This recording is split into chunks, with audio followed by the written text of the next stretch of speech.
Marino Bello et sa belle blues à Laval. Pour le match numéro 2 de la série Charlotte Checkers. Rocket ce soir. Le Rocket, pas de chaud pas qu'hier, Tony, va falloir se mettre le nez dans la moutarde, dans la cuisine, se salir les mains contre cette équipe de vétérans qui sait comment. Oui, JC. Je vais commencer par dire que il y a un jeune partisan qui s'appelle Raphaël Figueroa-Voyer, un enfant de 9 ans qui habite à Lachenay, qui est un grand fan de toi. Il m'a dit salutations à JC de sa part, dont Raphaël, c'est chose faite. Raphaël, un défaite salut hier mon soir. gars. Salut mon garçon. OK, le voilà. Le voilà. JC, une défaite, comme tu viens de le mentionner, par la marque de 5-1 hier soir. Là, une défaite assez convaincante, merci. Un mauvais départ de Caden Primo. Et vois-tu, le Rocket jouait peut-être des jeux mentaux avec nous autres hier parce que à l'entraînement, c'est Jacob Fowler qui avait quitté la partie noire en premier pour peut-être envoyer les Checkers de Charlotte dans une autre direction. Mais malheureusement, pour eux, écoute, ils ne se sont pas fait avoir. Ils ont sorti fort, puis ça a été une soirée difficile pour Caden Primo et aussi pour Barry Boulet et Laurent Dauphin, eux qui ont fini la soirée avec un différentiel de moins 4 chaque. Oui. Et les unités spéciales ont été, mais littéralement, atroces. Alors ça aide pas. 0-6 en avantage numérique. Là. Exact. Et il ne faut pas oublier que l'absence de gars comme Tyler Witherspoon et William Trudeau fait excessivement mal à cette équipe, mais je veux pas entrer dans le registre des excuses. Il n'y en a pas d'excuses. Il reste assez de talent dans ce contingent pour croire être capable de renverser la vapeur ce soir. Et je peux pas croire que c'est pas Jacob Fowler qui aura pas l'opportunité, Tony, de renverser la vapeur et de peut-être reprendre une bouchée dans le rib steak de Caden Primo. Oui, écoute, 2 matchs en 2 soirs et aussi prendre en considération que le développement de Fowler est extrêmement important pour le Canadien puis les hauts dirigeants du Canadien. Je pense qu'on pourrait miser là-dessus. On va voir. Là, si jamais c'est pas le cas, c'est parce qu'ils veulent voir rebondir Caden Primo. Mais comme tu sais, la plupart des équipes, 2 matchs en 2 soirs, vont y aller avec les 2 gardiens. C'est un match important pour lui, mais tu as bien fait de souligner l'avantage numérique qui était 0-6 hier parce que Pascal Vincent, il a gardé son calme quand même, mais tu vois à quel point il était désappointé de l'avantage numérique du Rocket de Laval hier. Il va falloir se salir le nez beaucoup plus parce que quand les buts ne viennent pas facilement, mais il va falloir les avoir de façon plus difficile. Exactement. Patrick Roy, de retour avec les Highlanders. Manquez pas, d'ailleurs, je le répète, là, mais manquez pas d'entrevue avec Mathieu Darche à la fin de l'émission ce soir. Il y a du stock là-dedans, Tony. Une affaire époustouflante. Ça a fait du bien de reparler à mon vieux chum d'Archie et il nous livre vraiment de très bonnes observations dans cet entretien-là. Il met carte sur la table, littéralement. Son plan, comment il voit ça, une transparence extraordinaire. Et il a rencontré Patrick pendant 5 heures à Montréal et il n'y avait aucun doute quand il est sorti de là en disant « C'est mon homme, puis je m'en vais avec lui ».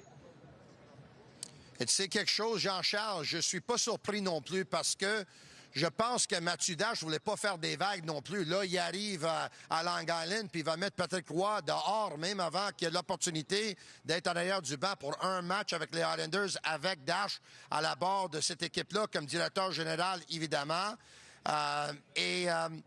Si tu t'en souviens, bien, je sais que tu le sais, là, mais avec Julien Brisebois, ils ont toujours donné des opportunités à des Québécois aussi. Ils ont aimé travailler avec des Québécois, puis je pense que Mathieu va prendre beaucoup de choses qu'il a appris à Tampa, puis il va les amener à Long Island avec les Islanders. Et j'ai hâte que tu l'entendes discourir sur l'évaluation qu'il fait de son équipe. Lui, il ne voit pas pantoute un club qui a une nécessité de reconstruction. Je te dis ça comme ça, là. Il pense qu'il est à quelques éléments près d'être au plus fort de la lutte pour entrer en série. Remarque, il y a beau jeu de le penser, Tony. Il y a le premier choix au prochain encamp. Et puis l'an dernier, son club a été dans la marmite la plus bouillante pour une place en série jusqu'à une semaine, 10 jours de la fin du calendrier. Alors, on souhaite bonne chance à ces deux gars-là. Bello, il y a 64 jobs premium dans le monde au hockey. Il y a 32 coachs, 32 GM, des 32 clubs de la Ligue nationale. On a la chance d'avoir 2 gars de chez nous, 2 Québécois pur laine, qui règnent sur une des 2 franchises du Grand New York métropolitain. C'est extraordinaire. Puis je pense aussi, JC, qu'on ne doit pas être surpris qu'il ne s'en va pas dans la direction de reconstruction, parce qu'avec le Lightning de Tampa Bay, c'est sûr et certain qu'ils avaient un noyau incroyable, parce que Steve Yzerman avait vraiment fait du gros boulot avant l'arrivée de Julien Brisebois, mais ils n'ont pas fait de reconstruction à Tampa, donc lui n'a pas vraiment beaucoup d'expérience dans la reconstruction et a l'expérience à ajouter au club, puis de faire en sorte que l'équipe va compétitionner pour la Coupe Stanley. Donc, je ne suis pas surpris que c'est ça la voie qu'il va prendre avec les Islanders. Hier soir, en étant très loin de leur A-game, de jouer leur match A, les Panthères de la Floride ont néanmoins éliminé, et c'est au terme d'un 5e match seulement, les Hurricanes de la Caroline atteignent la finale de la Coupe Stanley pour une 3e année de suite. Je te suggère, Bello, qu'ils se sont économisés, les Panthers, hier soir. C'est extrêmement important d'avoir gagné cette série-là en 5 matchs. La dernière chose qu'eux autres voulaient, c'était de retourner en Floride pour jouer un 6e match. Puis là, tout d'un coup, il y a un mauvais bond, il y a un but chanceux, n'importe quoi, et tu vas te rendre dans le 7e match. Et imagine si les Panthers auraient perdu hier soir, puis les Oilers auraient gagné ce soir, ça aurait donné un gros avantage aux Oilers. Mais là, c'est les Oilers qui vont ressentir la pression eux aussi de se disposer des Stars de Dallas ce soir, parce que la dernière chose que les Oilers veulent, c'est une équipe des Panthers qui vont être beaucoup plus déposés que les Oilers. Mais si jamais les Oilers gagnent ce soir, eux autres, ils vont gagner ce soir. Les Panthers, ils ont gagné hier soir. Ça devrait faire toute un finale de la Coupe Stanley. Une belle revanche, Jean-Charles. Sébastien Aho a fini par se lever, mais on peut considérer que c'est levé en retard un peu, là. C'était malheureusement trop peu, trop tard, mais je suis content pour lui parce qu'il y en a qui le questionnaient sur son caractère. Il faut dire aussi là, qu'il a perdu contre toute une machine de hockey. C'est pas pour rien que les Panthers accèdent à la finale pour la 3e année consécutive. Et à un moment donné, peut-être on doit parler de cette fameuse masse salariale et les taxes, les impôts en l'État de Floride, parce qu'évidemment, il doit avoir un avantage. 6 ans de suite que des équipes de la Floride se rendent en finale de la Coupe Stanley. Les derniers 3 ans, c'est les Panthers de la Floride, puis les 3 ans avant ça, le Lightning de Tampa Bay. Mais il y a une justice en ce bas monde. Gary favorise des marchés non naturels en lesquels il a cru, la péninsule floridienne, mais ils ont de la misère à faire 800 000 de cote d'écoute pour un match de finale de la Coupe Stanley quand ça implique un club de la Floride et une concession canadienne comme les Oilers d'Edmonton. Alors, tu sais, je parle aux États-Unis, évidemment. On fait 7-8 fois ça au Canada en termes de part de cote d'écoute et de part de marché. Ça se compare même pas. Alors, quelque part, ça s'équilibre un peu. Il y a un peu une justice en ce bas monde. Bettman doit réfléchir à ça parce que un des pires États américains en termes de taxes et impôts, c'est justement l'État de New York. Et Gary a intérêt à avoir une équipe de New York. Tu as vu comment les cotes d'écoute ont baissé aux États-Unis en finale d'association dans la LNH? Bien, l'an dernier, ils étaient plus hautes parce que les Rangers y étaient. Cette année, la NBA est en progression de 27 dans les finales d'association. Pourquoi? Les New York Knicks sont là. Alors, Bettman doit réfléchir un peu, là. Il doit réfléchir, ça, c'est sûr, mais ça va être quelque chose qu'ils vont essayer de tacler, j'imagine, à une réunion des gouverneurs à un moment donné, parce que là, il y en a d'autres qui vont être au bout de la table. Ils vont dire, écoute, là, Gary, là, 1 an, 2 ans, 3 ans, 4 ans, 5 ans, après 6 ans, c'est pas une coïncidence, là. OK, le CF Montréal est allé s'incliner en respect devant Messi hier soir. Une autre défaite, mais celle-là, elle était plus prévisible que la pluie encore. Et tu sais, tout est dans la manière également, Tony, mais sincèrement, là, j'ai pas trouvé ce club-là plate de même depuis, je pense, de toute leur histoire à date. Pour vrai, là, il ne se passe absolument rien.